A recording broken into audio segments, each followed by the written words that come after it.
to raise the price because you know that you're going to get, you don't want 15 offers, let's put it that way. It's well, it was after it was in contract though, is what they said, is after they received the contract, they changed the price so that when the appraiser went to look at it, that they could see it was a higher price, and I'm like, I didn't even know we I could didn't do catch that. that part either. I don't. Yeah, No, the one was absolutely. There was a gal down below that said she changed it and has done it multiple times after. Carl, when he mentioned it. That's a broker question. Yeah. Well, I just didn't know, I just wanted to know what. We're just going to talk about the normal, all cards on the table. I have that idea, I'm not gonna lie, I don't know that I've done it, but I've thought maybe I should just raise the list price so that when the appraiser comes, they see.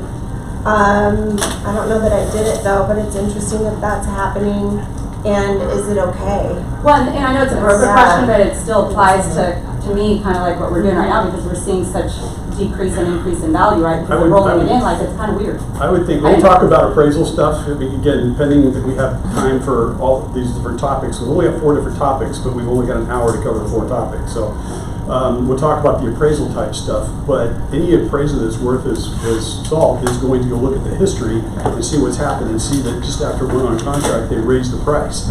I would think that would take off an appraiser. So I don't know that I would try that strategy, but we'll talk about appraisal type stuff. What else?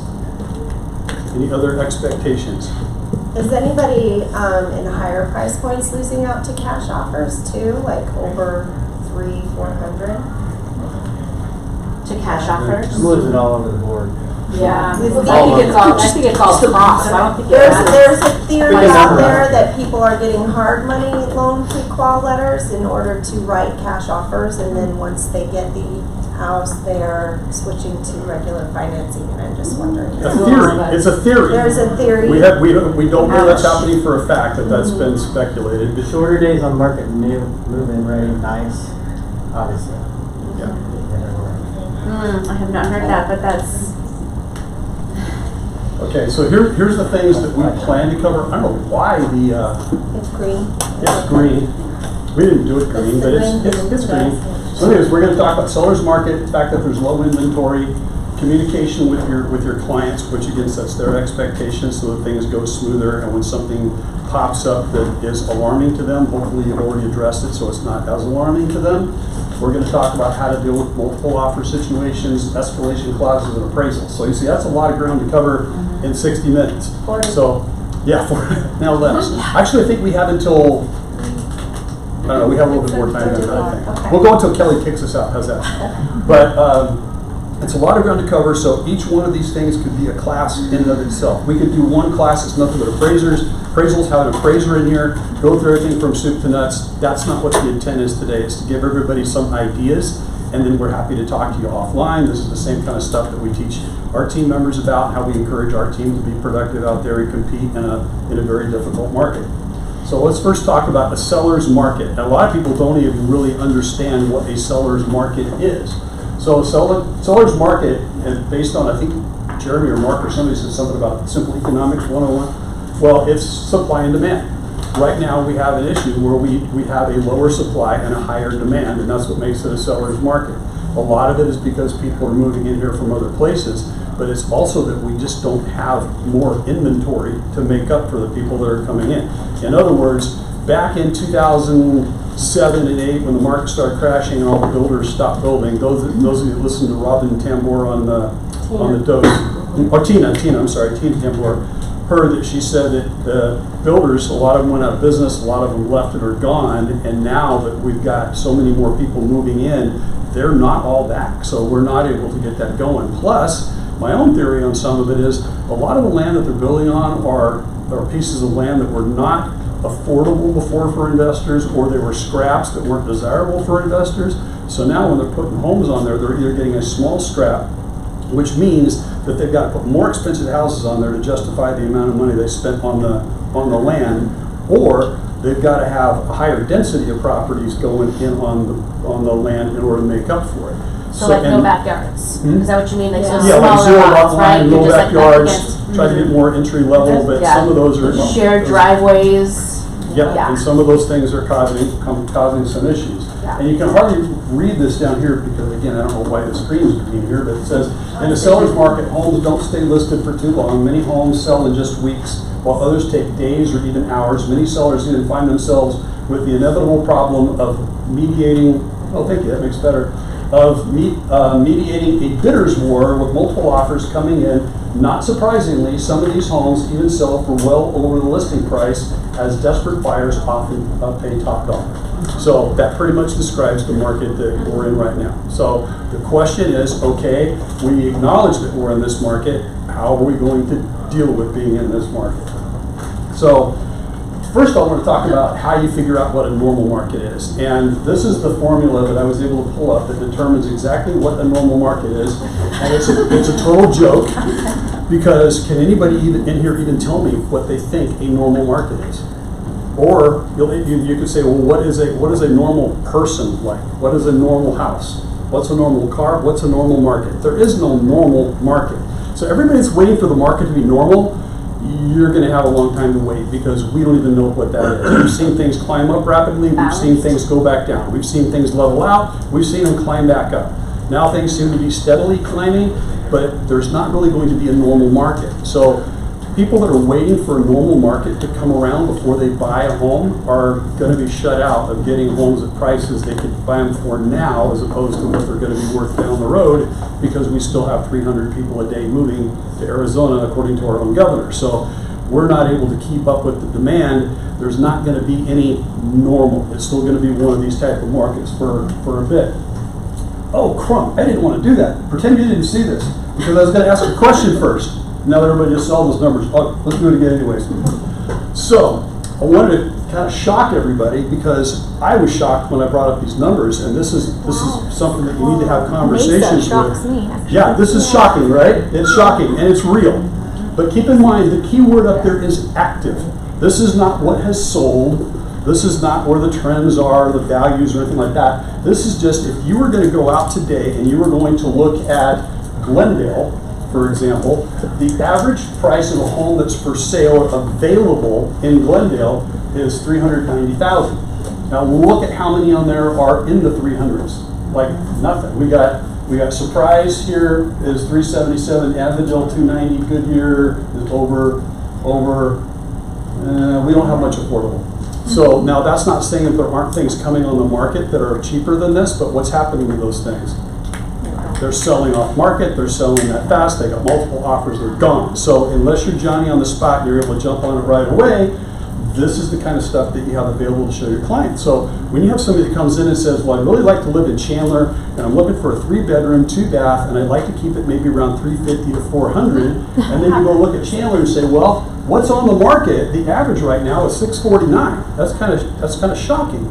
But that's the kind of information that your clients need to understand, so that they don't have this false expectation that what they want exists out there, and if you can't find it, it's the fault of the agent. You are not doing your job. They're going to go switch agents. It's the same thing as somebody coming to Colorado and saying, I want a beachfront property in Colorado. That's great. We'd all love to have that, but that just doesn't exist. So it doesn't mean that we can't find you something. But when you look at these prices, everything that's in the valley, and Tina Tambor said that now our median home price for sales is over $300,000. My gosh, I remember when it was just barely $200,000 not long ago.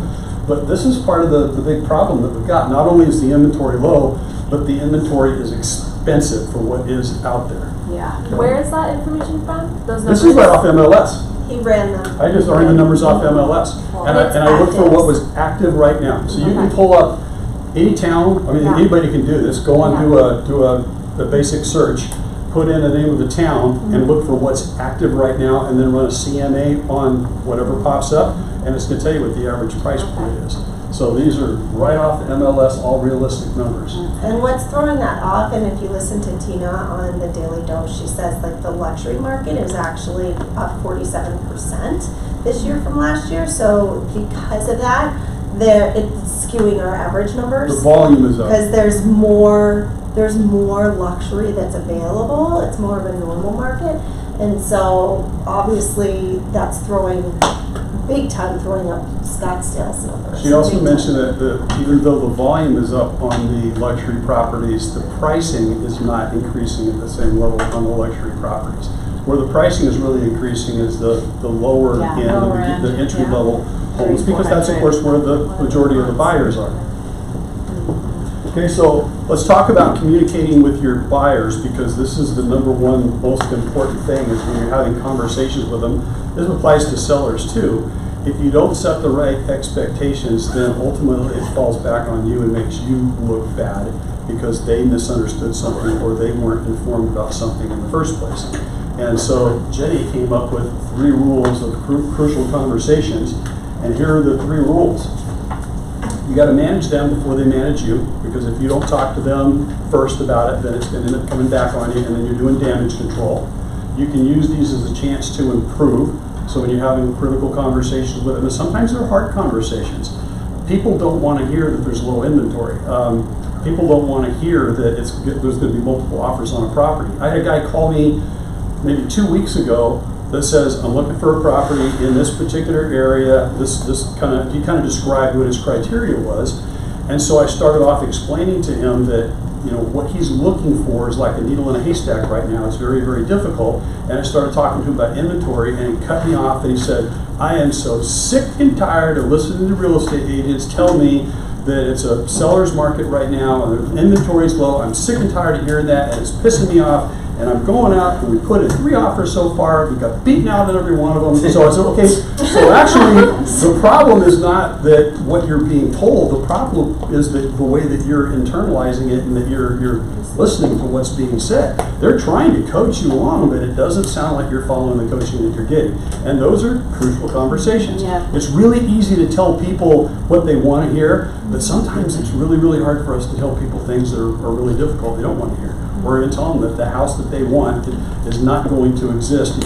I had a guy relocating here with a big corporation that we were doing a relocation for here a couple of years ago. Said, I've only been to Arizona 1 time, but I know exactly where I want to live. I'm qualified up to $275,000, and the one time I was out there was this really cool place. It was called Camel Hill or something like that, and I want to live on the side of Camel Hill. I said, okay, well, you're talking about Camelback Mountain, and the average price point was like $3.5 million. And That's what their cars cost. Yeah, yeah, absolutely. But I think, I'm gonna go back. yeah. Well, no, we can stay Okay. here. We can you can go to the next one. Okay. Because I think this is where we're going to hit on the strategies right here is, and the crucial conversations also need to be with the listing agents. Listing agents are getting a lot of offers and they're exhausted and they don't want to deal with 10 offers.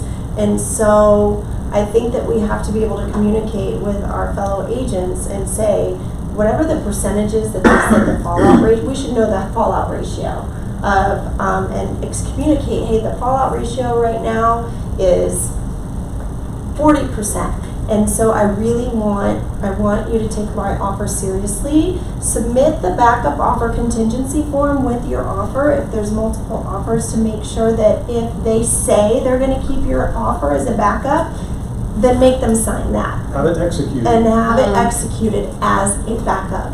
Because what we've been coaching our agents on this for like a month now. And I am still, she's like, guy drove by, it's under contract, I put him on a search. I'm like, show it to him. Show it to him. Like, we have to be able to sell our way in. Because the listing agents and the sellers don't want to let us in. Where would we find information on the fallout ratios? Your title reps. Title reps? Because they're the ones they're the ones canceling all the escrows. Yeah. Yeah, one of the things to think about is understanding their criteria in a consultation so that they can be realistic, like we talked about the guy that want to live on Camel Hill and all that, but actually walking through to understand what it is they're looking for, and more importantly, why they're looking for that, and why things are important to them. For example, somebody says, well, we need a 4-bedroom house. Fine, you can end it at that, you can write in your notes looking for a 4-bedroom house. But sometimes it's important to know, why do they need a 4-bedroom house? Do they just want to have 3 bedrooms that they can use for kids and 1 guest room? Or do they want to have 3 bedrooms and turn 1 into an office? Because if it's 3 bedrooms and turn 1 into an office, then you can look at a 3-bedroom plus office type property. So if you understand why, there's maybe some workarounds, but if you don't ask enough questions, you can't really deal with the workarounds. And going back to what Jenny said, I thought of something I meant to say when she was talking about the people that are not wanting to see UCB properties and the ones that are under contract with a contingent offer. So I have a property that just went under contract last week, just went under contract. I had 2 other people that were interested in it that had shown it a couple of times. I was hoping I was going to have 2 other offers on it, so if we took one, we'd at least have a couple of backups, because you never know what's going to happen with appraisal and inspection and all that kind of stuff. I'd only been on the market for 24 hours, but legally, I have to go in and have the status change from active to at least UCB or pending or whatever. So I went in and changed the status just like I'm supposed to do, and immediately I got 2 cancellations for the showings for the people that were wanting to come back for the second showings. And I called each one of the agents and said, why did you just cancel the showing request? And they said, well, because we saw that you just put it under contract. So back to Jenny's point, you know, I don't know that my offer is going to stick that's in there. I'm keeping my fingers crossed. We're going to appraise. The inspection is going on like right now as we speak, so I'm keeping my fingers crossed on that too. But I would love to have a backup, because if something goes sideways and the current buyers walk, I'm starting back at square one. So a whole opportunity for you could be to work with your buyers and explain to them the value of being in a backup position if they find a house that they really want, and looking at properties that are already under contract. That's critical. And a lot of people in this world just do not like to compete. We have a lot of non-competing cultures out there.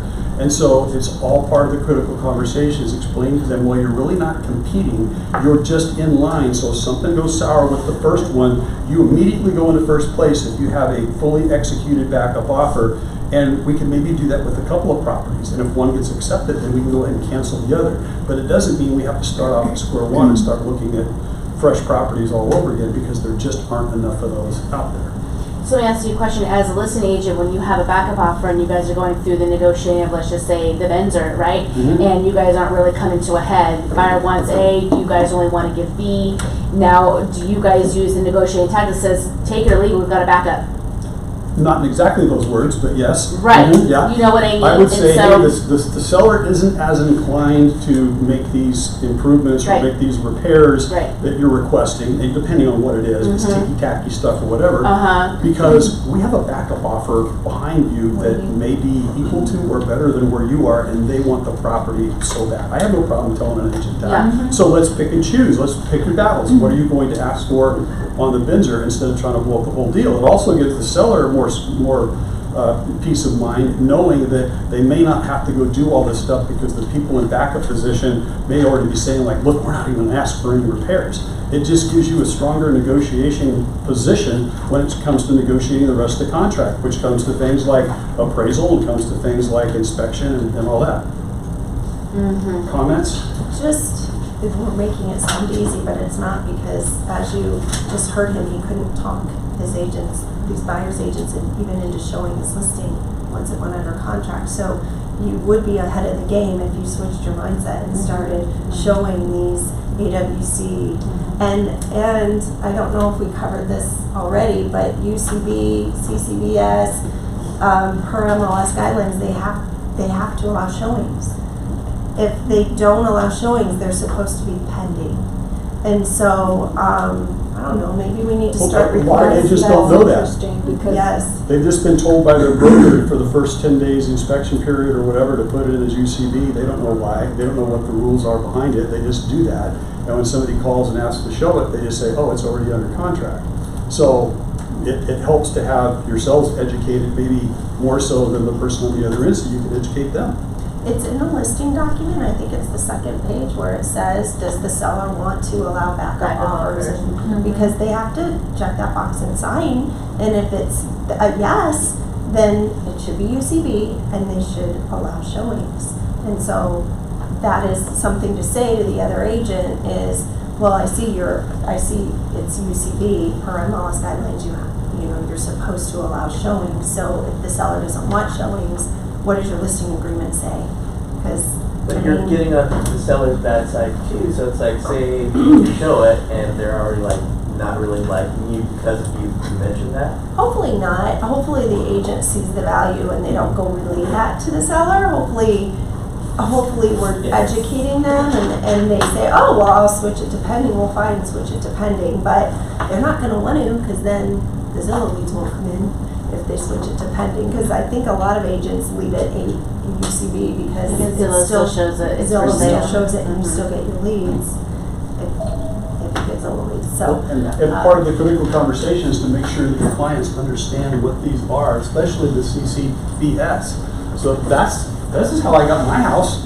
When I moved out here to Arizona almost 20 years ago, we found a house that we wanted that had already had an offer on it, and they were going back and forth negotiating, and they finally worked everything out. We were very, very disappointed, but then we found out that the offer that they put in was a contingent offer on the sale of their home.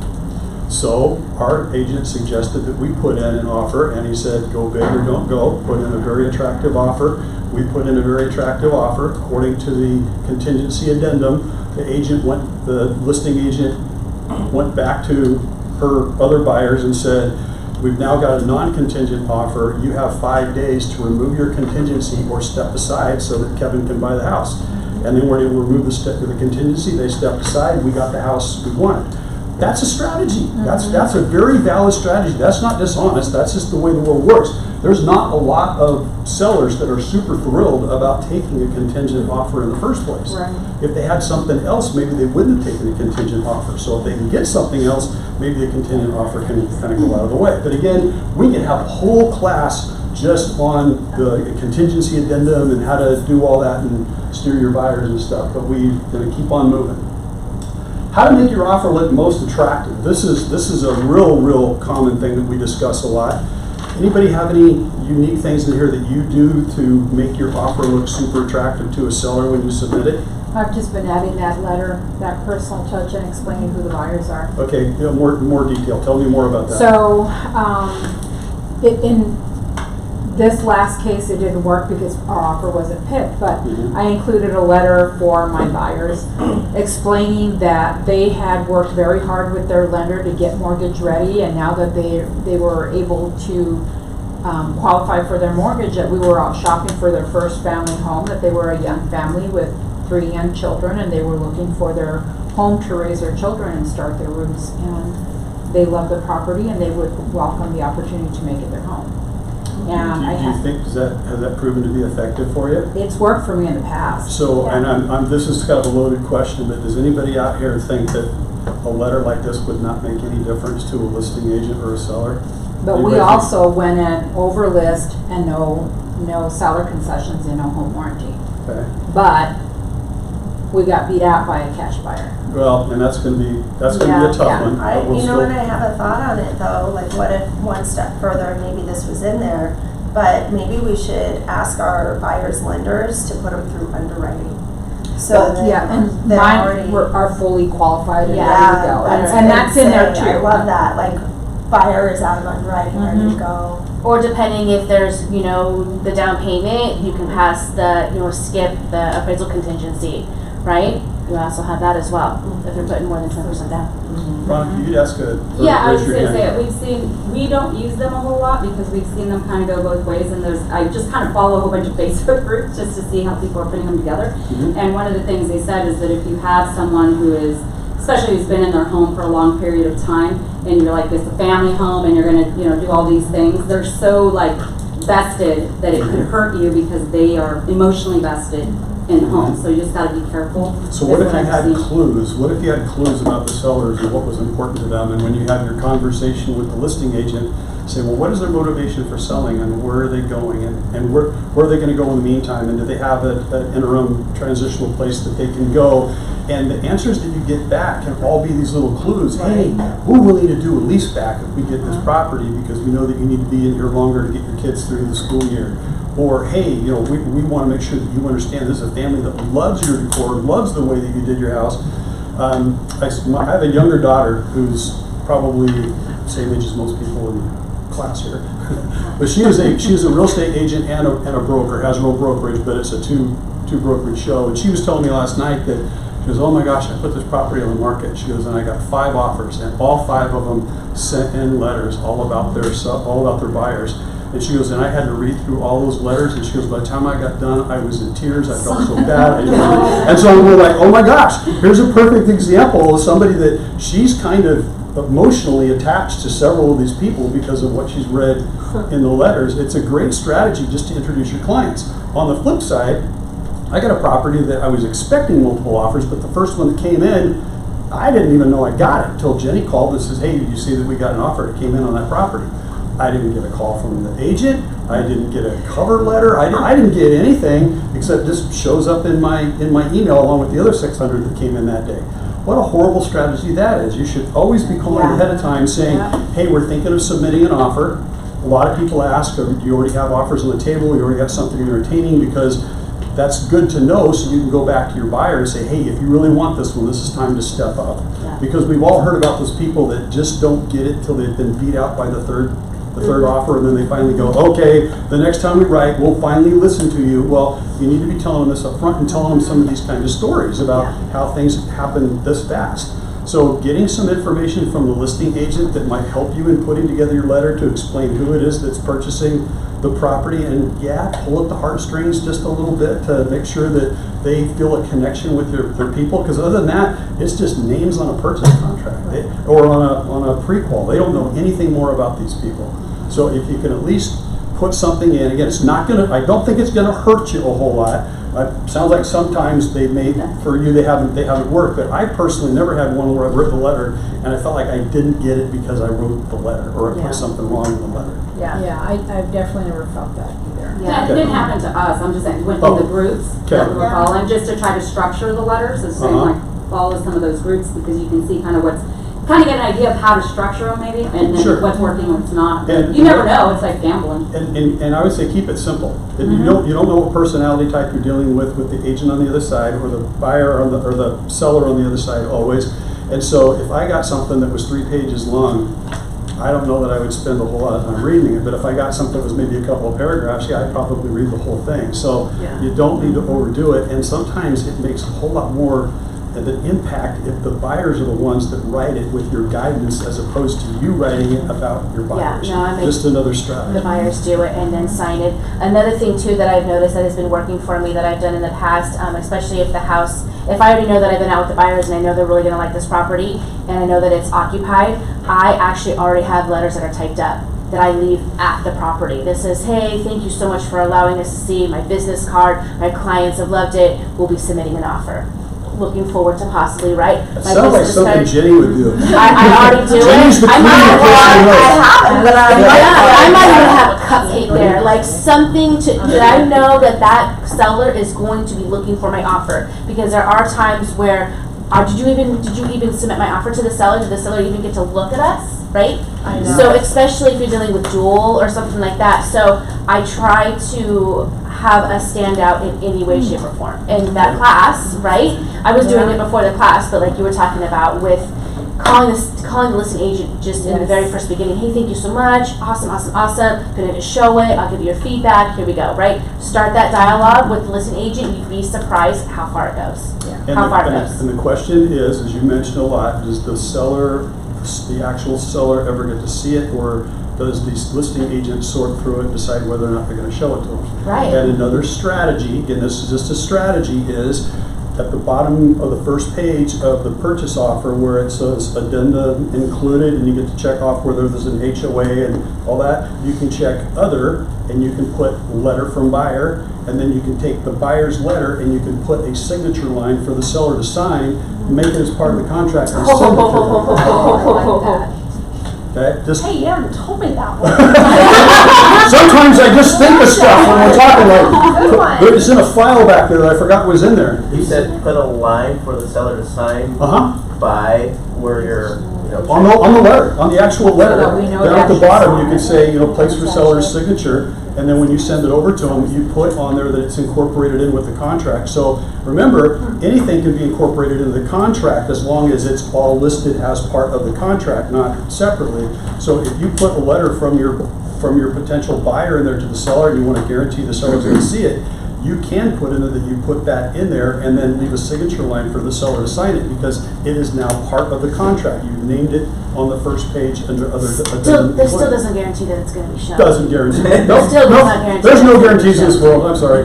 Yeah, No that's guarantee that we're even gonna get done in time. What Yes, else ma'am. makes the offer look more attractive besides the letter?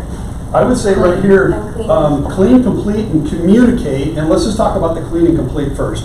So clean is little things that you can do, and this is just sort of like my pet peeve, and it's gotten easier as our technologies has improved, but I used to get so ticked off as a listing agent when I got a contract that would come over, and the back page where it has all of the listing agent information, it only has my name. Oh, I know. And now I've got to go fill in all that crap. It's like, really? That's how much effort you wanted to put into this? So already that Yeah. buyer's agent is already going down one click. I'll fill in everything on it. Make it look nice and neat and clean, legible, find out what things are important. I always ask, like, what is going on with the seller? Would they prefer a shorter close of escrow or a longer close of escrow? Because what if your buyer, it doesn't really matter because they're in Vermont until the school year is over with, but if you put down a short close because you think that's what the seller is going to want, and it turns out that they don't want to sell a short close, your offer might get tossed right then. So why not find out ahead of time and give them something that they want so it's nice and clean and not something else that has to be countered? That's Yes, where sir. that phone call Do comes you in. fill out the seller's name or do you just check the box? Like the C title report. On the- On your purchase contract, do you put the seller's name or do you just check the box? I usually put it off of what's exactly on the tax records, unless it is a trust or whatever, it's got some big long thing and I wouldn't want to mess up some legal trust name, then you could check, say, as indicated in Yeah. 9C or whatever. 9C, yeah. Yeah, you can do that, but otherwise, I try to put everything in there I possibly can.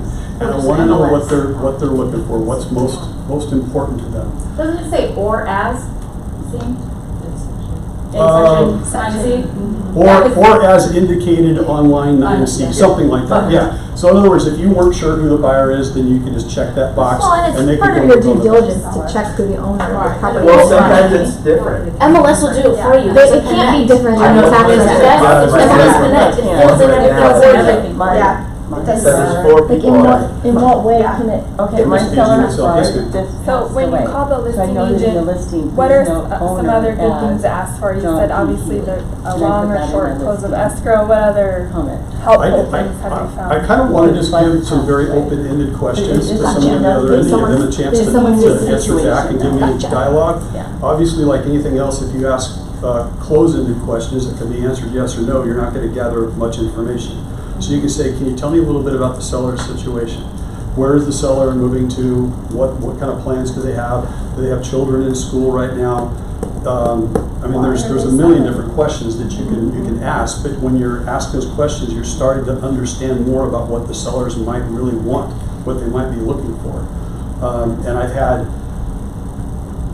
one set of sellers that had some certain things in their house that were like very, very important. They didn't want to remove them before sale because it really added to the appearance of the house, but they didn't plan on leaving them with them. But if we were able to find out ahead of time about that, so we purposely put in the letter that they had no intention of trying to take the custom-made swings or whatever in the backyard. But we got that as a clue from talking to the listing agent, finding out what the sellers are really wanting. So I could sit here and give you a bunch of random examples, but it's just a matter of asking questions about it and being friendly on the phone. I mean, my gosh, who would like to deal with an agent on the phone that just sounds like they're pissed off, they don't have time for you, they're rude, but if you can call and you can try to put a smile on their face and be friendly and all that, I'm not supposed to do this, I guess, in my brain, but I'll have like certain agents where I get a conversation with when I get their contract in, and I'm thinking like, oh, I hope that my client picks this one because I really like talking to that person on the phone. I felt really comfortable with them. I get a feeling that we can work together. I feel like we can do a win-win. It's going to be a cooperative negotiation instead of a confrontational negotiation, because that's a whole other class of negotiation, because you get people that think, I'm going to try to get anything I can out of you, and if I get it from you, it's mine fair and square, and I owe you nothing in return. That's combative negotiation. But if it's a, hey, you give me something, I'll give you something back, we'll see if we can meet halfway, that's cooperative. I want to work with cooperative agents all the time. So if you have a conversation and they start to see that you're that way and that you're not just trying to get something for your client to make you look better. Another thing is inserting yourself in parts of the negotiation that you don't really need to be inserted in to justify your own existence. And what I mean by that is agents that want to be rude and abrupt and try to find things that the listing agent has done wrong to try to prove to their buyers that I'm a better agent than who's on the other side. Your buyers may love you for that kind of an attitude, but the seller and the seller's agent are going to think you're an absolute jerk, and they're probably not going to want to do business with you that way. Unfortunately, there's a lot of agents out there with a lot of egos and attitudes, and when I pick up on those, I'm not super excited about it. And to be honest, if I had 2 offers that were the same and I laid them out for the seller and said, here, I'm going to go through each one of them. I always put together a summary of what they are side by side. I say, well, what I can tell you is with this one, this agent seems to be really easy to work with. And I'll be honest, this agent over here has been very, very difficult trying to get all this put together. I'm just saying that might be a sign of things to come throughout the transaction if you make the decision. Okay? Yeah, Ray, do you have something to say? Oh, sorry. So, Randy. like a Zillow offer, or Zillow, just say you're working with the people who have a listing for Zillow, you don't really get to talk to anybody.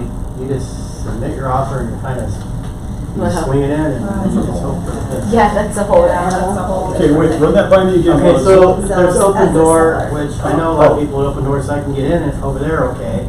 But then when you have like a bigger team, say out in the East Valley, there's a big team and all they do is you send your offer in and it doesn't go anywhere except for, then you got that one person, you got the gatekeeper. You Yep. can't get past the gatekeeper. Yep. So is that just one of those where we just? Yeah, but I don't think I would have a problem trying to talk to the gatekeeper either. This is a whole different class. You said. No, but we can't present our, so we can present our offers, but we can't if the seller says we don't want you to. Oh, got it. Because I've literally have been able to once, and I did get my offer, they let me go in and present my offer, which I haven't done that in probably 20 years. I don't want to say how long I've been doing this, but I'm trying everything you can. I'm just asking. That's a great strategy. Well, Back in if the agent will 04, let we you, were why presenting not? our own offers. Yeah. I mean, you have 15 offers. Can I at least, my family, just give me a shot. You can be there with me. Don't care. Well, and that goes under the communication. Right. part. The more you're talking, doesn't mean But I'm just everybody's going to say saying- sure, but you certainly have the right to present your offer.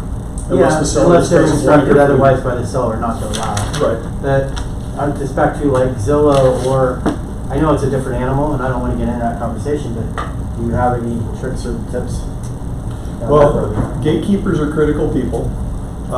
If it's a real estate office gatekeeper, it's no different than if I'm courting a law firm Yeah. and I got to get past the gatekeeper. I treat the gatekeeper just as valuable as I would treat the person I'm trying to get in to see. When I go try to see a business professional, and even if they're expecting, and I know I can get past the gatekeeper, if I'm taking something in, because we do a lot of pop-bys and little things of value to drop off, I'll make sure that the lady at the front desk gets one also, because that's the gatekeeper. That's the person that can decide whether or not they're going to see what I drop off, whether or not they're going to actually get them to come out and talk to me sometimes. So I think gatekeepers are critical, and yeah, a lot of real estate offices have gatekeepers too. Have a conversation with the gatekeeper. You can't go wrong. I mean, what's the worst thing that can happen is it won't net you any more than what you're getting now, so you might as well try to talk to whoever the person is that's holding it up. It basically it is what it is. It is what it is, Have yeah. a situation with Yeah, 'cause when you get the somebody teams, the big ones, and we all kind of know some of them Yeah. we're talking about, it's a machine. It's Yeah. it just goes from this You person to just this person, it can't, just yeah. runs through the whole process. That's going to be the exception, not the rule, but when you run into those, you do the best you can to talk to who the decision makers are, or who's actually going to be meeting with the client. I just dealt with a Redfin offer where the buyer's agent was a different person that showed the property, was different than the person that wrote the contract, who was different than the person that was writing the contract, who was different than the one that set up the showing. So I was so confused that I was dealing with like 4 different people, but Redfin has this machine going. So it came down to, well, when we're negotiating the contract, who is that person? Because that's the one that I want to be close to, so that's the one that I stuck with. I think that when you're dealing with the Zillow people too, like, it goes back to if you don't have a cash buyer, have them as close to cash as they can be. So have them have gone through underwriting. Hopefully they have a little extra I already money did that they that. can, a waiver, an appraisal, waive the inspection period. And I also have been not including personal property. Like I've been talking about that. Like we a lot of times ask for washer, dryer, fridge, where maybe we can separate bill of sale on this, like tell them we'll buy the personal property on a separate bill of sale. That way you don't have to worry if, I don't know, appraisal doesn't come in. And on the flip side, if you're the seller, you could say, you know, separate bill of sale, because try to make as much money as you can. And then we are going to go over the escalation clause, which is I think it is coming up. Was this right there? And I went right past it, I think. Okay. So I don't think we really touched base on the whole buyer consultation. I think that that's really important for us buyer agents to actually sit down with our clients, like you said, and really educate them. I know people don't want to hear that we're in a seller's market and blah, blah, blah, whatever, but I think really sitting down, like especially with Zillow leads, I have no problem going out and showing Zillow leads. I'll probably invest 2 separate days, right? If I'm showing 2 properties here and then maybe like another property. And then I also do under contract as well. Great example is that it was a Zillow lead. They wanted to go see immediately on Sunday. It was in the 900 purchase. I said absolutely all day long. And I did it, although it was under contract, right? Showed it to them, and I said, well, unfortunately, you know, that as we were showing it, or a little bit before, the listing agent did let me know that, you know, they did accept an offer on, oh, booey. Showed them a couple of more properties throughout, you know, probably like 3 or 4 weeks. Did sit down and did a buyer consultation with them, had them sign a buyer broker, but it was because I took my time out on my Sunday and showed them that property, what that was already really officially under contract, but they didn't need to know that, right? I mean, it ended up being $900,000 close for Christmas. You know what I mean? Yeah, so it does work, but like you guys talked about in the other class, you gotta be willing to do it, right? I'm not gonna say that every single Zillow or lead that you get will turn out to be like that. I can tell you, you know, it's probably, I won't even go there, but buyer consultations I think are very, very, very, very important. I learned this from Mary. Sitting them down and actually educating them and taking that time to go over the contract, go over the buyer advisory, go over everything to educate, especially your first-time home buyers, right? I think that it starts to create a relationship with them to where now they're like, my agent actually has my back. My agent has been educating me. You know, I think having an office or a professional environment to meet them in is really important. And yeah, so for sure. Jenny calls that scare-sighted. Wasn't that what you just used the other day? She said we had a buyer that was purchasing a property and was open and said, on one hand, I'm really super excited about it, but on the other hand, I'm really super scared. Right. And Jenny said, oh, you're scare-sighted. And we what? Well, that means you're a combination of the two. A lot of times the reason they're scared is they don't understand what the process is. If they understood the whole process, that comes down and they know that, oh, there is a process. Instead of telling them like, okay, now we're going to have our inspection period, let me explain it. You explain that at the very beginning when you're having the initial consultation with them and tell them, here's how the inspection period goes, and this is going to happen in the first 10 days, blah, blah, blah. Yeah. And then a lot of reason people are just reluctant to do anything in life is because they don't exactly know how to go about doing it. And once they understand it, the fear factor comes down to a whole lot. Yeah, and people don't like asking questions. So if you can go ahead and answer that for them ahead of time and provide it to them, and we give them materials to take home and additional information in those binders for them to take home and read over again at their leisure, and they can ask us at another time. But we give them And again, keep in mind, you got different personality types, okay? If you handed me an entire folder and said, here you go, take this home and read it, you'll understand the whole process, I'm gonna come back to you on Monday not knowing any more than I did when you handed it to me, because I'm not gonna go read it. That's not a consultation. No. We educate it, but we give them the materials to keep as a reference. Well, but my point is, you gotta know your audience, because it works in reverse too. So if somebody's an engineer, or they got a very analytical mind, they like data, and you say, I'm just going to explain stuff to you, and you don't hand them that whole packet, that could be a problem as well. They want the package, they go home, read every single Well, thing. that's understanding the desk and understanding who you're talking to. Yeah, that's a whole, and that's a whole other class. That is a whole Which I'm teaching. I thought I just watched you walk out. I went to the restroom. Oh, okay, I'm sorry. Didn't mean to call you out for that. Never mind. Sorry. We have set up for Westgate, but I am teaching DISC again at Westgate next week.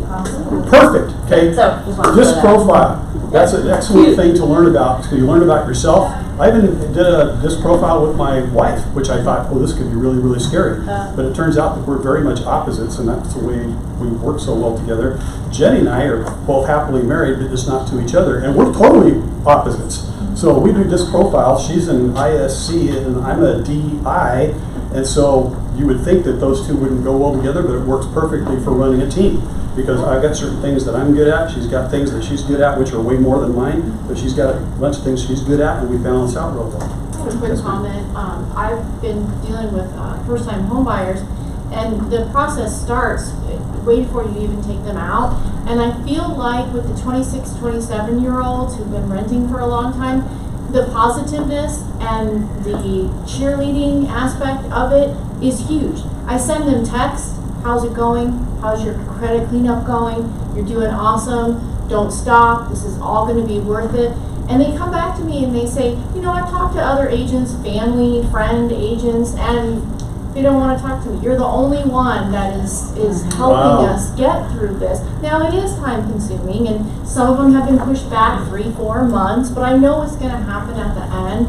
And then I know what's going to happen is they're just going to get on social media and just go crazy about, oh, my first home, this is so great, thank you so much. But the cheerleading is, and it gets a little bit, you know, like, oh gosh, okay, yes, you can do it, you know, you had some car problems, it's okay, take care of your car, but keep saving your money, and, you know, and I feel like that's just their age group, is that if you're known as that realtor that's just always positive, and we're going to find that great house for you.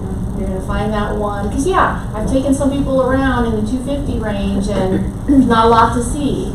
And so now they're learning, okay, well, it doesn't have to have a great backyard. A covered patio is okay. And so you have to kind of take them through that thing. But just the feedback from people is that there's a lot of agents that are, oh, you know what, just get back to me when you're ready. And it's right now, that's working for me, is walking them through that whole process. This goes into an entirely different class, but in my previous life I was an interrogation instructor and taught people how to do behavioral analysis, interrogation, to get people to confess for the things that they had done. And what you just described is a very good way to win people over and get them to confess by congratulating them on telling little truths. When they tell a little truth and they're congratulated and you say how much you respect them, and I'm so glad you said that, because I didn't think that you're the type of person that would plan something like this out. I understand, but you congratulate them, they feel better, they feel more comfortable giving you even more information. So on an easier level than trying to do that, when you're working with them on the housing stuff, when they complete the email or the questionnaire or whatever you're asking for them to put together and it comes back in, you congratulate them on it. And Tell them they're how new. good They don't know anything about real estate. They don't know what the market was 5 years ago. They were 20-something. They could care less. So they don't know the trends, the patterns, the history. A lot of them don't even know. Put all their trust in you. Like the one you put up about the purchase price or the active listing price. A lot of them just don't even know that there's Avondale and there's, you know, different areas of the city. And Well, I had somebody call me one time and say they're going to be flying in. They just want to know if I could pick them up at the airport and take them to Gilbert so they could drive by the school. The school in Gilbert, the school. So they don't have any idea of what kind of a metropolitan area we're dealing with here. So again, side topic, but let's talk about escalation. I want to say two things real quick. One, thank you for bringing that up. If we're feeling defeated, I promise our clients are too. So as a leader of our team, we have to get our energy up and lead and encourage our agents. And as the agent, it's your job to get your energy up. And when you see your clients, you've got to fake it and it's going to be okay. We're going to get you one. And so thank you for bringing that up. And then secondly, someone said earlier, they're sick of hearing it's a seller's market. On podcast 2 with Tina Timbord from the Dose, so if you go back to your Dose texts, number 2 with her, she gives really good verbiage for what you can tell your buyer. She doesn't say this, I'm saying this. So she says, we don't have an abnormal, this isn't an abnormal amount of demand. So it's actually not, oh, we have all these extra buyers. We have the same amount of buyers, it's just the supply. And she gives the statistics, and that's why I'm saying go back, because I don't remember them. We have a third more people here, and Mark mentioned it too, a third more people here, but the same amount of listings And our as inventory is several actually years ago. down So, a bit right now. so speak in terms of, I think if we speak in terms of supply and demand and how we have the lowest supply since 2005, I think, but our demand, we have a third more people living here right now, and just explaining that to people, I think they'll understand it better than saying it's a seller's market. Because it's not in all price points, it's not in all price points. And And not we in have all listings areas. that are sitting, you know, we do. And so, I just want to encourage you guys to listen to that one and get some good scripting going with that. Do you think that we have less inventory because there are so many rentals and so many Airbnbs that just sit? We have more investors, I think. I think that if the economy goes bad and people stop traveling, those will be the first people who start selling. Well, one thing that Tina brought up too, and I might be getting this a little bit off, but it sounded like what she said is we base everything, when we're trying to do future projections about where the market is going, a lot of it is based on permits that have been pulled for construction. And we had a boatload of permits pulled for construction over the last couple of years. So a builder might think, oh my gosh, Phoenix is going to be a little bit saturated with building, I might not want to go build there. But in reality, a lot of those permits were being pulled for multifamily, which are turning into rental units. So just because we have a whole lot of building going on, and building permits keep being pulled, does not mean it's going to equal more inventory for single family home buyers. So once again, that goes back to the communication you can have with your clients. Some people are just very, very happy about staying in the house that they're in right now because they see the market going up, and so they think they might just stay there. She mentions that this is a good time to sell a property that probably wouldn't sell in a bad market. It's got a foundation problem and a bunch of roof leaks. This is the time to sell it because somebody will come in and buy it. Yeah. We have one more. How do you talk a buyer into giving more earnest money? Well, I think that would be the easy conversation. Unless they just don't have the earnest money. The way that I would address that one, do you want to answer it first? No. Because I'll just keep talking, I'm sorry. Go ahead. So, the earnest money is all being applied towards the purchase of the home. And it's a very buyer-friendly contract that we have in Arizona. There's multiple buyer contingencies so that they can get out of the contract and still get their earnest money back. But what earnest money shows is that the person has money and that they're willing to put something up and say, here, in good faith, I'm willing to show that I'm willing to make a big commitment with this house. If it's a $300,000 house and I see $1,000 in earnest money, I almost always counter that back because I want to see more of a commitment than that, even though I know there's a very good chance if something goes sideways, they're going to get their earnest money back.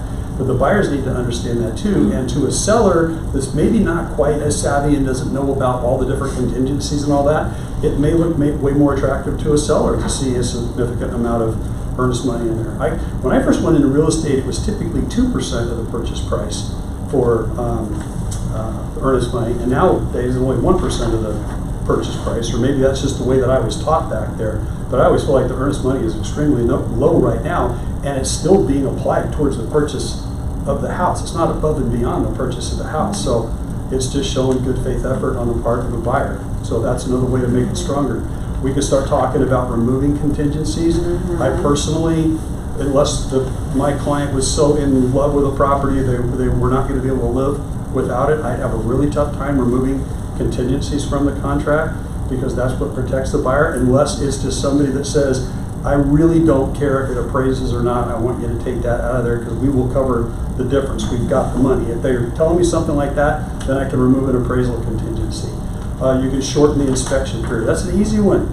Who can't get an inspector out within a couple of days? Yeah. Well, the people that are looking for the full 10-day inspection period, that offer may not look as good as somebody that's offering a 5-day inspection period. And really, it's not that much bigger deal. You just have to work a little faster. Right. So if you have an inspector that you prefer, but he's pretty busy all the time, and we're trying to shrink down from the 10 days to now we're down to 3 to 5 days, I mean, are we going to have to go with somebody? 3 days is pretty tough. You might. You might, but I've also had people where I say, let me call my inspector, call the inspector and say, hey, we're getting ready to put in an offer, we gotta make this one look really, really good. Could you do an inspection on this thing tomorrow if we get it offered, because we may go with a 3-day inspection period. And they commit to me, then I go put it on the contract. Yeah. I'm not gonna promise something that I can't deliver on. Well, yeah, but so something it's like all that can advanced make a too, big- so big sometimes we difference. just can't. Plus, the inspector's gotta be looking at it as like, okay, Randy, what you're telling me is that if I can agree to do it in 3 days, I have business. If I can't do it in 3 days, I don't get the business. Gee, let me think about this for a minute. Yeah, I Maybe mean, I have to hire three more different help. ones I can use, it's just it goes Yeah. A, B, and then C. And you still need to have that, because occasionally you get an inspector that just is not available. If it's a one-man show, then that can really be a problem. So we use an inspection company that's got like 4 different inspectors that we Yeah, I know all of them are that, good. yeah, okay. Okay, we have a few minutes to talk about escalation clauses. Escalation clause. People that asked about that, how many people in here have not heard of an escalation clause? Good. Okay, so this is something that's kind of, I would say it's fairly unique because it's a little bit complicated, but I'm going to make it try to sound as simple as possible. So you've got somebody that wants a house really bad, and you know that there's going to be multiple offers on it, and you don't know what those other offers are going to be, and your client's willing to say, hey, I'm willing to pay more than the other people are up to a certain point. How can we relay that to the seller? Well, this is the way you relay it to the seller, and you write it in the other terms and conditions on the contract, and it says, in the event of multiple offers, the purchase price to be, say, $1,000, $100, whatever, higher than the highest purchase price being offered, not to exceed a purchase price of blank. So let's say that they say, well, we wouldn't want to go any higher than 350. 350 is our max. We can't afford anything over 350, but the house is listed at, say, 335. You could put 350 in here and say, we're going to go up $1,000 over the next competing offer all the way up to 350. But this says, upon acceptance of the contract, the seller will provide the buyer a copy of the contract showing the next highest offer, the names to be excluded. So in other words, they can keep it private, but we want to see that there was actually another offer if we're going to be paying $1,000 more than somebody else. What do you do, what's your negotiation tactic for, say, the house is listed at $335, but you've looked it up, it's really worth $305. Mm-hmm. You don't think it's going to appraise anyway, so now I we're would just not do this. we're doing fake numbers, and there's 8 offers on the house, and now somebody's offering $75,000 more than the house is listed at, but Well, that's one of those critical conversations that you have with your buyer, and you explain to them that the house is already overpriced, and there's people that are willing to pay that. However, this may be one where we still keep watching. We put in a backup offer, because what happens more often than not is the seller wants to take the highest offer they got because they think they got dollar signs in their eyes, Hawaiian vacation already planned, and then all of a sudden the appraisal doesn't come in right, and the first buyer says, okay, we're out of here. Or they come back with their inspection, and this is real common with some of the iBuyers. They'll make them a really good, like full price offer almost, but then they come in and they go, oh, well, there's a scuff on the wall there, and there's a crack over there on the floor, and that mini blind doesn't work, so we're going to take off $10,000 off our offer. And now the seller is already, mentally they've checked out of the house, they've already started looking for something else, and a lot of times they end up settling for what the iBuyer now has worked them all the way down to.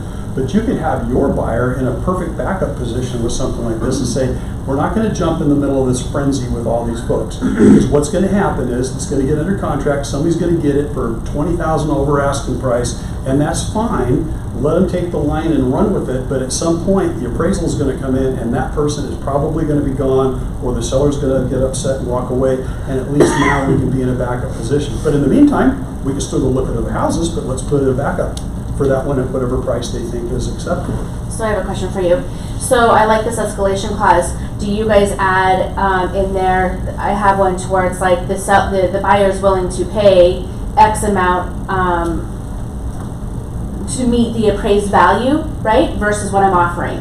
So let's just say we offered at $350 and they took our offer at $351, right, with the escalation clause of $1,000, okay? Mm-hmm. Well, it appraised at $350. Okay, well that's great. You can offer me $600,000 all day long, but if you don't have the money to back up that additional $1,000, then your escalation clause means nothing to me, right? Just like an offer, even if you're going to offer $5,000 with no escalation clause, if the client doesn't have the cash to back it up, then it doesn't mean anything, right? Very true, very true. So with that being said, I'm looking for an escalation clause that allows that, but then with another sentence that says my client, will meet the appraised value if indeed it comes in lower than what we offered. Does that make sense? Up to a maximum of what Right. actually you're covered. Right. Yeah, that's just a different form of escalation clause, and that would be something that you could use with this, and then have that line right below Yeah, it. because escalate, to me, as listing agent, you can add that all day long, but if I know that I'm already pushing it, and I think that it's not going, if I put on the market at 350, and let's just say, the best offer is at 355, so there's a $5,000 discrepancy, right? And you put this in there and you're saying, oh, well, yeah, I'll pay, 355 all day. I talk to agents all the time and I'm like, okay, so you're offering me 355, it's on the market for 350, so if it comes in and the appraised value comes in at 350, is your client's willing, where are you guys at? Are you guys willing to come in with that $5,000? Oh, no. Well, that's a No, we're conversation coming that in- has to be had up front Right. when you're first talking to them to find out if they're. 100%. So that's why I'm trying to then figure out another verbiage that I can put in my contracts that says I've had the conversation with my client and they do have an extra $2,000, $3,000, $4,000 in their pocket to offset what the appraised value came in at, and then what they're willing to pay above the appraised value. Does that make sense? Yeah.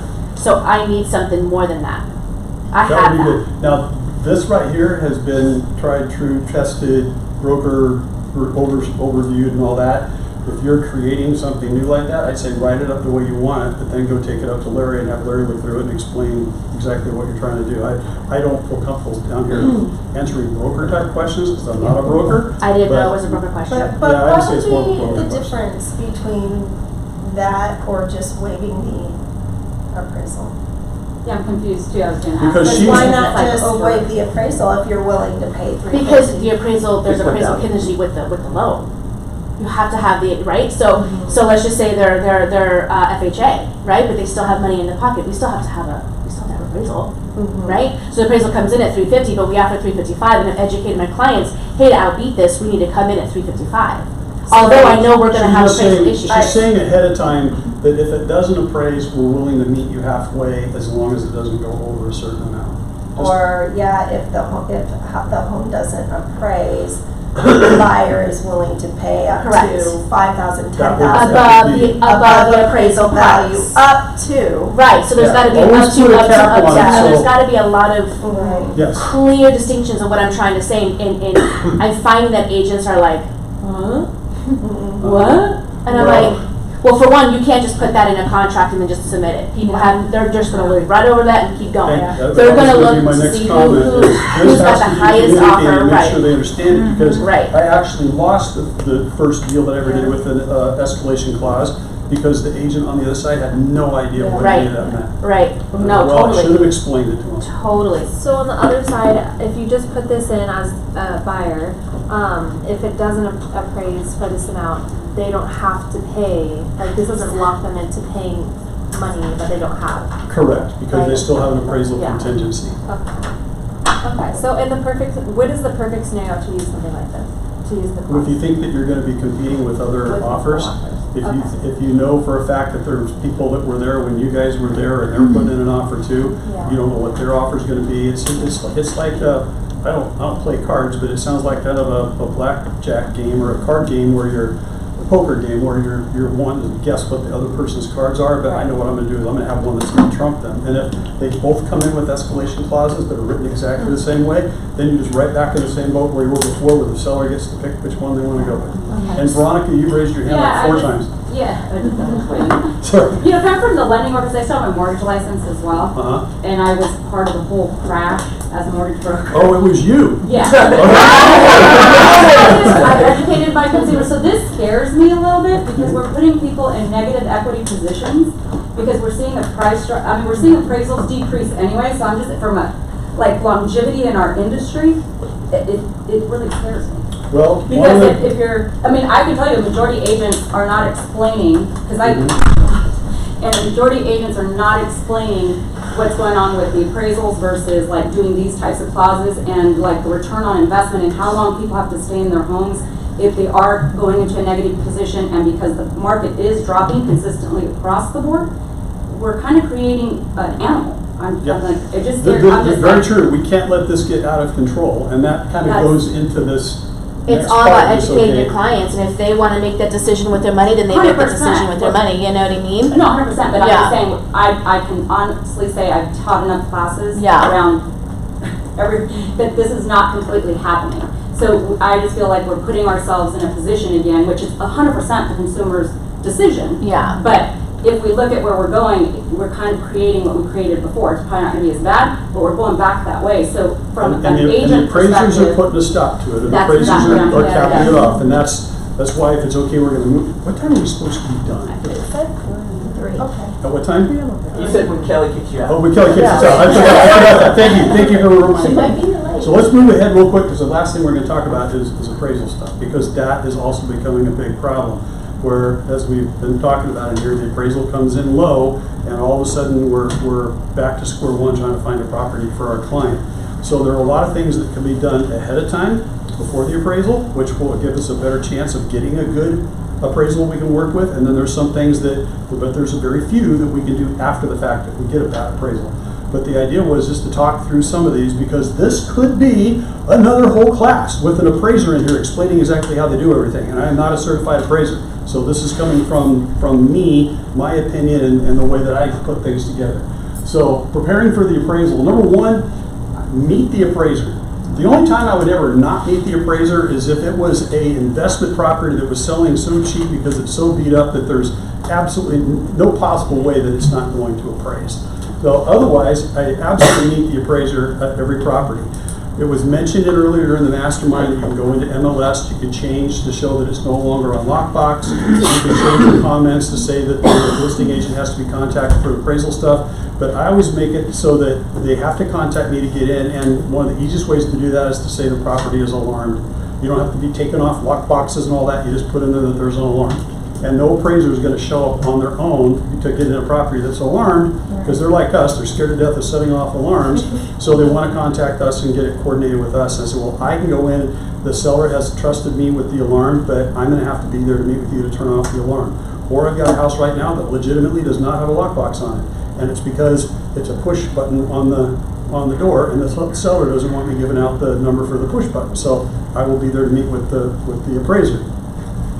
When you meet with the appraiser, you want to obviously establish rapport. Even if they are not friendly, you want to be friendly. This sort of goes without saying. You're trying to be friends with this person, not in a phony way. I can't tell you how many appraisers I have asked them if they would like me to hold the other end of their measuring tape.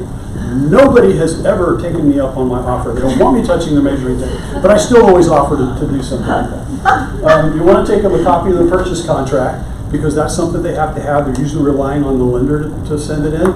But I go ahead and bring them a copy of the purchase contract, because I would rather be over-prepared and have more information than they're going to want, instead of having them say, well, do you have this? And I go, oh, I didn't know that I needed to bring that. Well, that's important too, because a lot of lenders don't give out counters.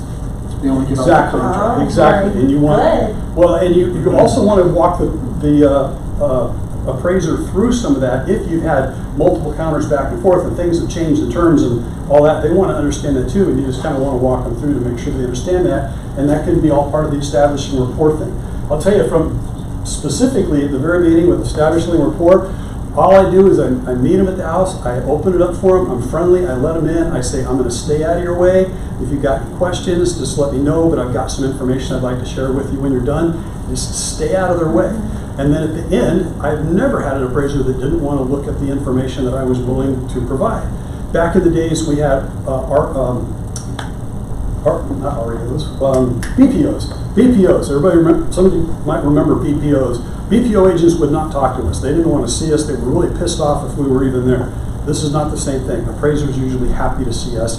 They want as much information as we can give them to help them do their jobs. So it's actually a good thing to be there with an appraiser. Feature and upgrade list. Can I add one Please. thing? Yeah. For a copy of the purchase contract, if you do get multiple offers on your property, it's a good idea to bring the first page of those multiple offers so that you can show the appraiser that Excellent. you did get multiple offers and here's what was offered. Maybe not 20, but maybe the top 5 Because here's pages. one of the things appraisers have to factor into the appraisal. They have to show what the market appreciation is doing. It's pretty hard to not give any credit for market appreciation when you just stood there and showed them that you got multiple offers on a property. Obviously, there's something going on with this area. It's hard for an appraiser to ignore that. So there is value to be given if it appears that it's a really, really hot area or hot market. Thank you, Jenny. That's crucial. I always put together a feature and upgrade list just to provide them with more information about the house so they don't miss anything. I can't be assured that everybody that walks through is going to need to know that there's an electronic HVAC system, or that it's got a trash compactor, or any of these other little features that any one of them by themselves may not make that big a difference, but when you start adding them all up, it could make a huge difference. So I'll make sure they see all that. When I do investment properties, when I had people that were actively flipping and we were really hoping appraisers were coming in, I was taking the feature and upgrade list and I was having the seller put down what each one of the features actually cost. If they got it at a contractor rate, and I told them just to put in the retail rate, but I want the appraiser to see this because we all know that adding value like that doesn't mean it's a dollar per dollar value. If you put a new stove in there that costs $4,000, it doesn't mean your house just went up by $4,000. But an appraiser will give you a percentage of that. There's an allowance for it. So if you can give a lot of values and show all those things, they may add up just enough to push you over the top to where your appraisal comes in where you need it to be. We also try to do a little bit of the appraiser's work to try to help them out, because the first thing that an appraiser does is pull a tax record just like we do. So I'll bring a copy of the tax record. I'll also bring a copy of what the tax record pulls up the comps to be, because there's a good chance that those are the comps that the appraiser might even be using. And if they're not the ones that I used or the ones that I agree with, I want to make sure I know that so I can tell the appraiser. And usually what I say is, you're going to see the same, you probably found the same comps that I found, but let me show you what I used to originally list the price, list the house, and then negotiate the offer. So here's where those comps come from. Because later, if you have a problem, the easiest thing for you to be able to get the appraiser to agree to change is what comps they used. The other stuff is almost impossible, but I'll explain that on, I think, the next slide. So I'd bring an RPR report. Hopefully a lot of you are familiar with RPR reports, and I found that appraisers actually like looking at RPR reports because it gives them a lot of the additional information that they don't have. That's another class all by itself. The comparables used to list and negotiate. As long as I know that there are things that the appraiser would agree to, I want to make sure that I have those there to show them, and I make notes about each one so I can say, but this one backed up to a main road, because I can't rely on the appraiser necessarily recognizing that. This one over here had another type of issue with it. It didn't have a finished backyard, it was just a dirt backyard. The subject property has a pool, but it's got all these different features out of the pool, and this other one down here just has a basic hole in the ground with concrete and water in it. So you want to make sure that you go through everything with them and explain all the comparables, and then any notes that you've taken regarding the area and the comps. Because the sold comps that the appraiser is going to be looking at are usually sold from like the last 90 days. They're now occupied, and appraiser can't get back in there to see them. So what are they going to rely on? Pictures they saw on MLS, and maybe something they get the listing agent to explain to them. Other than that, those are the only places they can go to find out exactly what the condition of the houses were. But chances are you listed the house before that, and you have a pretty good idea of what the other properties were like, so you can give those notes. If you're working with a buyer and you've already gone and seen those houses and now they're under contract, then you can tell the appraiser, well, here are the comps I used, and when you see these, I showed my buyers those too, but here are some of the problems that were going on with that house. Because yeah, I will work with buyers on appraisal just like I'm working with sellers on appraisal, but you got to do it in conjunction with the listing agent, trying to help the listing agent out a little bit. Because nobody wants to see their deal go south, even if you're a buyer's agent. You want to go, oh good, it didn't appraise, because now my buyer's going to get more money back. No, it means now it didn't appraise, you're going to be starting over at square one, they didn't get the house they wanted. So you can certainly work with the listing agent to provide some of this. So we do ask, we have one right now, that we ask like how the seller came up, because it's how the seller, right, came up with their price. Just to get an idea, because the one we're looking at right now is like RPR shows it at like 615, and it's they have it at 625, and there's no comps that support the 625. So we called the agent to figure out how they did that, because honestly, I mean, it's going to matter. And the dialogue with the agent will go a long ways, the type of dialogue. Yeah. Because if I called and I said, hey Veronica and Kevin, I'm representing the buyers on this, and will you send over all your comps because I think your price is way too high? No, you don't. Okay, or I can call over and say, hey, I'm working with my folks, we're trying to put together an offer, struggling a little bit with the comps, I'm trying to get my buyers over the hump here. Can you maybe help me out by sending some of the comps that you use to price the property? I said the same thing, just in a completely different way. Because they might have some upgrades or something we're not, like, aware of or price point. Exactly, there could be things that you have no idea about. And Okay. it's 3. I wanna be honor the time, it's 3. Are we, I can't Yeah. remember, we're 3:15. 3. Okay, if we're 3, then we But can meet the it. last page is just, the first page of an appraisal, I mean, it's just showing, maybe you can just say, pay attention to this, this, and this. Yeah. When you get an appraisal back, there's a bunch of different pages to it. It could be 30 pages long, but this is the main page that you're going to be looking for. Because as I mentioned before, the easiest thing to get an appraiser to agree that maybe they didn't do it quite right is if they use comparables up here that are not the right comparables.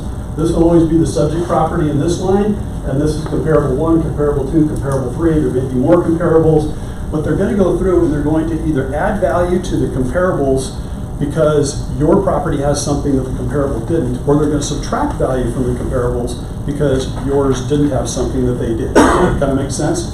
So I put up there at the top, way up the top corner, added value means they added value to the subject, and minus means the value is subtracted from the subject. So number 1, you want to look at which comps did they use, and then there are some things in an appraisal that are, they take it off of a schedule and say a fireplace is worth this. Pool is worth this, a spa is worth this, and then there's other things that are completely subjective, where it says here like view, okay? View. What credit is there for a view? Well, it depends. What do you have a view of? What's the view look like? The subject property in this particular case, it had a view too, but it had a view over the whole bunch of rooftops to see Piestewa Peak, where it looked like one of these other properties, and I'm sorry these numbers came out so small, but they had an actual, like out their back door was just the whole Mummy Mountain or whatever was back there. So anyways, you want to see what the subjective stuff is, where the values will be given subjectively, and make sure that that balances out. Size is also something. You don't ever talk price per square foot with an appraiser because you'll only piss them off. They don't use price per square foot. But there are additional values that are given because a lot or a house may be different size. So that's something you want to look at. Extras. The house that we did here happened to have what amounted to a 6-car garage, and so we got a lot of extra value added in these, or these that is subtracted from those because we had the extras, and then it gives you the adjusted value down here at the end, and then finally on there you can see like it came out to I think 920. It didn't show up very well on there. 930. And 930. And this is again a whole nother appraisal class that we could be doing, but it's just something to be watching for. And there's a way to do an appraisal dispute. There's good ways, there's bad ways, and it depends a lot on who the appraiser is working for. Yes, sir. So one thing I come across with talking to an appraiser is when we run comps as agents, we might be using single story with 2-story comps. That's a no-no. Don't do that. Yeah. Because you can't add value. The appraiser can't add value or subtract value for a story. It's got to be Same similar with property, basement. similar area, similar period of time. Everything's got to be as similar as possible. So, and clients do that too. Clients will say, well, why am I paying so much for this single story when there's another one the same size over here that's so much cheaper? Well, that's a 2-story. And here's why. It's cheaper to build up than it is to build out. One more, Randy. Just real quick, on the RPR, is there a way to do single level and 2-story? Because I can't find it on there. You mean to eliminate In those as RPR, comps? yeah. Well, that's an RPR class, but what I do is I use my own comps. If I agree with the MLS or the comps that RPR comes up with, I'll use it. Otherwise, I will delete that and I'll put in known comps by putting in the MLS number. Okay. Because I'll say like, well, no, that's a 2-story, and RPR didn't understand They it. just don't have it in that system to be able to. Okay, last thing I'm going to say, and we'll let everybody out of here, but I sat in a class one time with a very, very top agent that shared a whole bunch of information, and afterwards I went up and I said, I can't believe you basically just explained this to a whole bunch of people that don't work for you. You gave away your whole marketing plan. He says, you want to know the secret? He goes, most of the people in the class, he goes, they're going to walk out of here, they're going to do the same thing they've always been doing. They're not going to do anything any different. There's no risk. So bottom line here is the difference between who you are and who you want to be is what you do. So if you take some of this information, you go out and you implement it, things will get better. If you just walk out and say, well, that was a really good class, I learned some stuff, but you do things the way that you always do, you're going to get what you always got. Thank you guys. This is With awesome. that, Thank you. Sorry we went 5 minutes over. Thank you. Thank you. Thank you for your patience. Do you want to show our house? I say, I can almost do that, but I'm gonna go to the. No. No, I want to see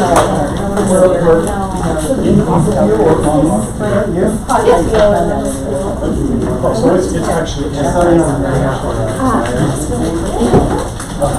Yeah, so when we did the fire room?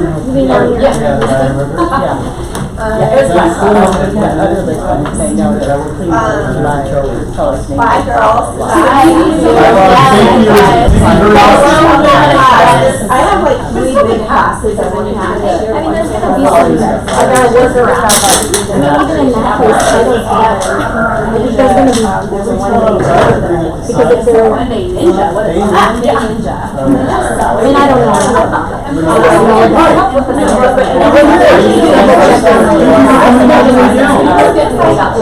Yeah, you just want to They're all like, Yeah, we're not.